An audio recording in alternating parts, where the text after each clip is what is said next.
नमस्कार, अरुणाचल समाचार में आपका स्वागत है। मैं हूं मनोज कुमार शर्मा। आइए बुलेटिन में सबसे पहले देखते हैं मुख्य समाचार।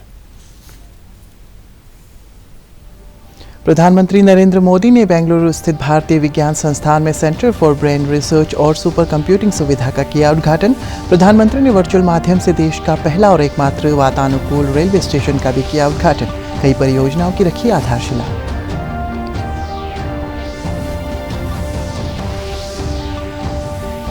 जल्द शुरू होगी सेना में अग्निवीरों की भर्ती की प्रक्रिया। मुख्यमंत्री पेमा खांडू ने देश सेवा के लिए युवाओं से अग्निपथ योजना का फायदा उठाने का किया आह्वान। इंडियन आर्मी 20 जून, नेवी 21 जून और एयरफोर्स 24 जून को अग्निवीरों की भर्ती से संबंधित अधिसूचना करेंगे जारी।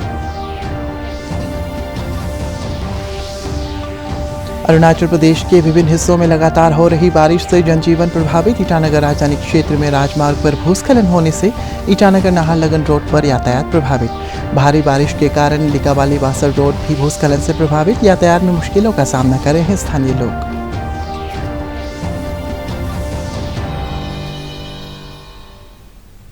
प्रधानमंत्री नरेंद्र मोदी ने आज बेंगलुरु स्थित भारतीय विज्ञान संस्थान में सेंटर फॉर ब्रेन रिसर्च और सुपर कंप्यूटिंग सुविधा का उद्घाटन किया। श्री मोदी ने प्रौद्योगिकी केंद्रों के रूप में उत्क्रमित 150 औद्योगिक प्रशिक्षण संस्थान राष्ट्र को समर्पित किए। प्रधानमंत्री ने वर्चुअल माध्यम से विभिन्न परियोजनाएं भी राष्ट्र को समर्पित की। इन परियोजनाओं में देश का पहला और एकमात्र वातानुकूल रेलवे स्टेशन का उद्घाटन भी शामिल है। इस स्टेशन का नाम इंजीनियर सर एम विश्वेश्वरैया के नाम से रखा गया। श्री मोदी ने कर्नाटक में बेंगलुरु उपनगरीय रेलवे परियोजना और 6 राष्ट्रीय राजमार्ग परियोजनाओं की भी आधारशिला रखी। मुख्यमंत्री पेमा खांडू ने कहा है कि देश सेवा के लिए सेनाओं में अग्निवीरों की बड़े पैमाने पर भर्ती प्रक्रिया जल्द शुरू होने वाली है। अपने एक ट्वीट में श्री खांडू ने युवाओं से अग्निपथ स्कीम का लाभ उठाने का आह्वान किया। इंडियन आर्मी ने 20 जून, इंडियन नेवी ने 21 जून और इंडियन एयरफोर्स ने 24 जून को अग्निवीरों की भर्ती से संबंधित अधिसूचना जारी करने की बात कही है। इधर सैन्य मामलों के विभाग ने अपर सचिव लेफ्टिनेंट जनरल अनिल पुरी ने कहा है कि सियाचिन और अन्य क्षेत्रों में कार्यरत अग्निवीरों को नियमित सैनिकों के लिए लागू समान भत्ता मिलेगा।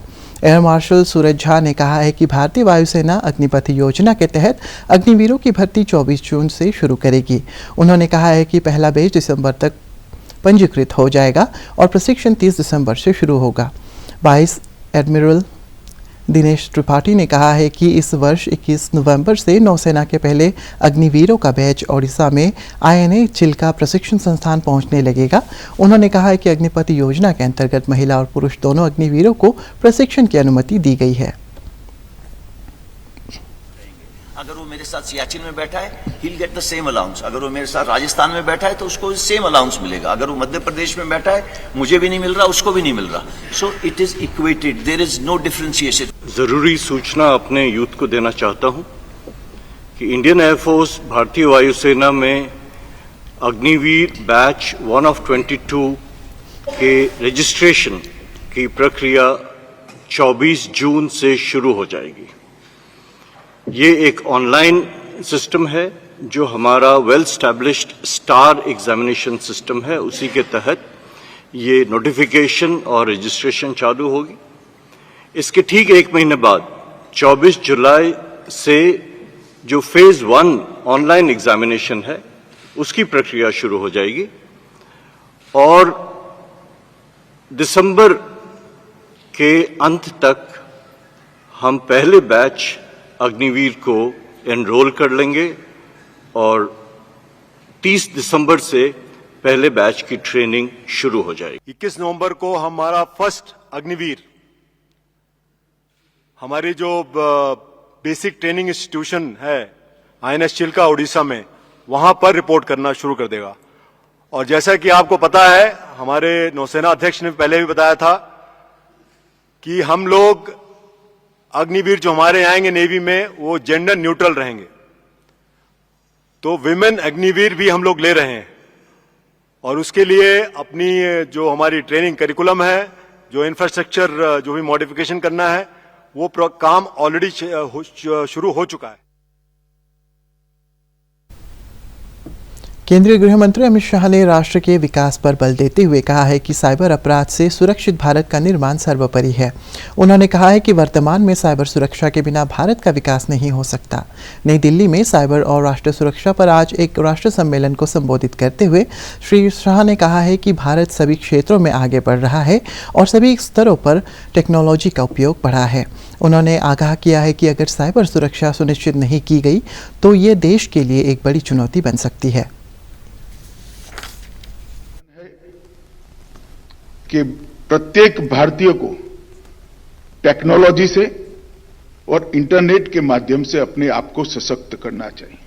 हमारे टेक्नोक्रेट कितनी भी सुरक्षा की सुविधाओं का अनुसंधान कर ले, कितने भी रास्ते ढूंढ ले, मगर लोगों में जागरूकता नहीं है तो जागरूकता के बगैर इसका उपयोग नहीं हो पाएगा। साइबर सुरक्षित भारत का निर्माण भारत के विकास के लिए कितना जरूरी है। आज के युग में भारत का विकास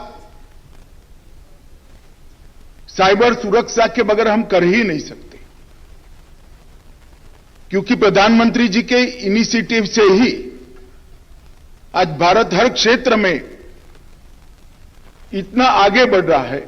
डिजिटल रिवॉल्यूशन के इस जमाने में साइबर सुरक्षा पर थ्रस्ट देने के लिए, साइबर सुरक्षा पर एक मंथन करने के लिए, चुनौतियां और चुनौतियों के समाधान को ढूंढने के लिए, और सबसे ज्यादा महत्वपूर्ण है कि जन जन तक साइबर सुरक्षा के बारे में जागरूकता पहुंचाने के लिए एक कार्यक्रम भारत सरकार के गृह मंत्रालय और संस्कृति मंत्रालय ने आहूत किया है। हर क्षेत्र के अंदर देश को दुनिया में सर्वोच्च स्थान पर पहुंचाने के लिए किस प्रकार से उपयोगी हो, इसकी दृष्टि से अनेक विध कार्यक्रम अनेक मंत्रालयों को समाहित करते हुए बनाए गए। अरुणाचल प्रदेश के पर्यावरण मंत्री मामा नातुंग ने रविवार को उत्तराखंड के केदारनाथ और आज बद्रीनाथ धाम का सपरिवार दर्शन किया। अपने एक ट्वीट में श्री नातुंग ने कहा है कि केदारनाथ बद्रीनाथ धाम में दर्शन के दौरान राज्य की खुशहाली के लिए प्रार्थना की। मान्यता है कि बैल की पीठ की आकृति पिंड के रूप में भगवान शिव केदारनाथ धाम में पूजे जाते हैं। देश के प्रसिद्ध ज्योतिर्लिंग में से एक केदारनाथ धाम में भगवान शिवलिंग रूप में विराजमान है। यहाँ हर साल मई में पट खुलने के बाद बड़ी संख्या में शिव भक्त आते हैं। यहाँ पहुँचने वाले श्रद्धालु कण कण में भगवान शिव की उपस्थिति की अनुभूति करते हैं। मान्यताओं के अनुसार पांडवों ने केदेश्वर ज्योतिर्लिंग की प्राचीन मंदिर का निर्माण कराया था।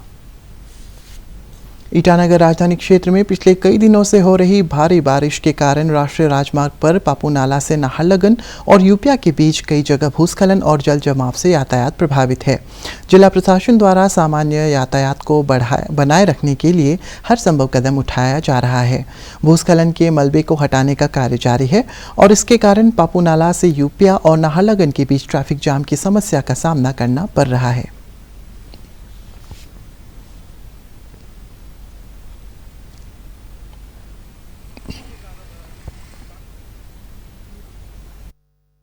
पिछले कई दिनों से हो रहे बारिश से लिकावाली बासर रोड पर भूस्खलन से यातायात प्रभावित है। लिकावाली और आलो के बीच 2 लेन की सड़क के निर्माण का कार्य कई वर्षों से चल रहा है और इसके लिए परियोजना एजेंसी द्वारा मिट्टी की कटाई के कार्य से मानसून के दौरान सड़कों पर भूस्खलन का मलबा और जल जमाव से वाहनों के आवागमन में मुश्किलों का सामना करना पड़ रहा है। इस समय इस मार्ग पर पैदल चलना या वाहनों का आवागमन में दुर्घटना का खतरा बना हुआ है। जिला प्रशासन ने लोगों से बिना वजह बारिश के समय इस मार्ग से यात्रा न करने और विशेष सावधानी बरतने की अपील की है। स्थानीय लोगों ने राज्य सरकार से सामाजिक, आर्थिक और सैन्य दृष्टिकोण से महत्वपूर्ण इस सड़क का निर्माण कार्य जल्द पूरा कराने का आग्रह किया है ताकि 12 महीने इस सड़क पर यातायात सुनिश्चित हो सके।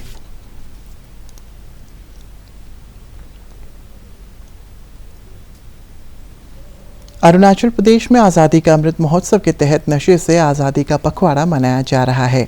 इसके तहत Arunachal Pradesh drug de addiction society द्वारा आज बंदरदेवा में एक नशारोधी जागरूकता रैली निकाली गई। इस रैली में छात्रों ने स्लोगन के माध्यम से स्वस्थ रहने के लिए लोगों से नशा न करने और इसके खिलाफ अभियान में सहयोग करने की अपील की। स्कूल में आयोजित जागरूकता कार्यक्रम में पापुमपारे जिले के जिला परिषद अध्यक्ष चुक्कू बबलू, कारसिंसा के चिकित्सकों और पुलिस विभाग के अधिकारियों ने छात्रों को नशे के सेवन से शरीर को होने वाले नुकसान और सामाजिक आर्थिक नुकसान के बारे में जानकारी दी।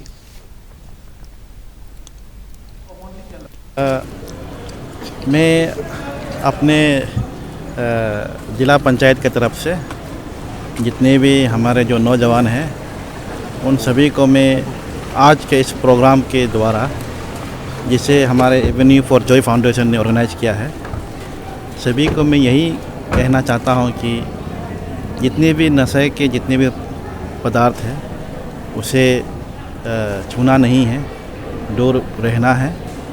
नशा से बस दुख मिलेगा, सुख नहीं मिलेगा। अपने परिवार को और अपने आसपास के लोगों को अगर सुख देखना चाहते हो तो नशा से दूर रहती है। स्पेशली जो हमारे आज के यंग जनरेशन जो स्कूल के बच्चे हैं, उन्हीं से मैं अपील करना चाहता हूं कि जो आपको लगता है कि आज का फैशन है वो फैशन नहीं है, वो गलत चीज़ है। एंड आई होप कि पेरेंट्स भी अपना रोल को निभाएंगे, अपना जो ड्यूटी है, और बच्चे भी अपना ड्यूटी को निभाएंगे। एंड हमारे जितने भी एडमिनिस्ट्रेशन हैं और पुलिस है वो अपना काम कर रहे हैं। 21 जून को अंतर्राष्ट्रीय योग दिवस कार्यक्रम देश भर में आयोजित किया जाएगा। मुख्य कार्यक्रम मैसूरू में होगा, जहां प्रधानमंत्री नरेंद्र मोदी सामूहिक योग समारोह का नेतृत्व करेंगे। इस बार अंतर्राष्ट्रीय योग दिवस आज़ादी का अमृत महोत्सव वर्ष में हो रहा है, इसलिए देश के 75 प्रतिष्ठित स्थानों पर योग दिवस मनाया जाएगा। अंतर्राष्ट्रीय योग दिवस पर एक अन्य आकर्षक गार्जियन रिंग होगा।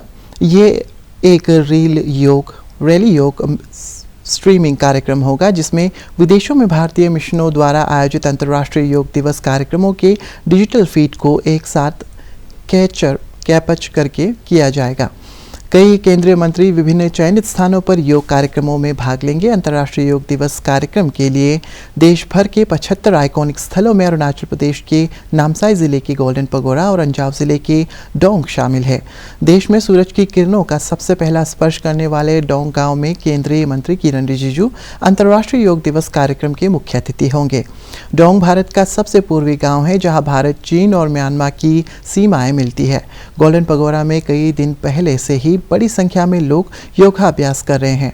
राज्यपाल डॉक्टर बी.डी. मिश्रा ने प्रदेशवासियों को अंतर्राष्ट्रीय योग दिवस की शुभकामनाएं देते हुए कार्यक्रमों में शामिल होने की अपील की। योग सूत्र में आज हम जानेंगे आचार्य प्रतिष्ठा द्वारा तुरंत ऊर्जा प्रदान करने वाले भुजंगासन प्राणायाम के बारे में। कहीं की भी जकड़न, कहीं की भी थकान तुरंत दूर करने के लिए सबसे पहले हम करते हैं तिर्यक भुजंगासन का अभ्यास। और तिर्यक भुजंगासन के अभ्यास के लिए हम इस प्रकार से अपने पेट के बल लेट जाते हैं, ठुड्डी जमीन पर, दोनों हथेलियां कंधों के नीचे, एड़ी पंजे मिले हुए, क्योंकि भुजंग है ना, सर्प, भले ही तिर्यक है पर है तो सर्प ही, और सर्प की पूंछ जैसे मिली होती है, ऐसे हमारे दोनों पैर मिले रहेंगे। यहाँ से सांस भरते हुए चेहरा ऊंचा, सीना ऊंचा, और अपनी कमर को बिल्कुल सीधा कर देंगे। पीछे की तरफ बेंड नहीं होंगे, ना ही कंधों को उचकाएंगे। इस स्थिति में आना और गहरा सांस भरते हुए बाईं ओर से ट्विस्ट करना और दाईं एड़ी को देखने का प्रयास। सांस छोड़ते हुए वापस, सांस भरते हुए दाईं ओर से ट्विस्ट करना, बाईं एड़ी को देखने का प्रयास। सांस छोड़ते हुए वापस। Inhale, exhale, inhale, exhale, inhale, exhale, inhale, exhale। और फिर अपने हिप्स को पीछे की तरफ पुल करेंगे, और हो सकता है कुछ लोग यहीं तक रुक पाएं, ठीक है, जितना आप कर पाएं, और हो सकता है कुछ लोग माथे को जमीन से छू दें। फिर सांस भरते हुए हाथों को ऊपर उठाना और फिर से नमस्ते की स्थिति में आ जाना। भारत का शानदार स्वाधीनता संघर्ष आधुनिक विश्व के महानतम संघर्षों में से एक है। दूरदर्शन समाचार द्वारा प्रसारित किए जा रहे आज़ादी का सफर में आज हम बात करेंगे स्वतंत्रता सेनानी मनिंद्र नाथ बनर्जी के बारे में।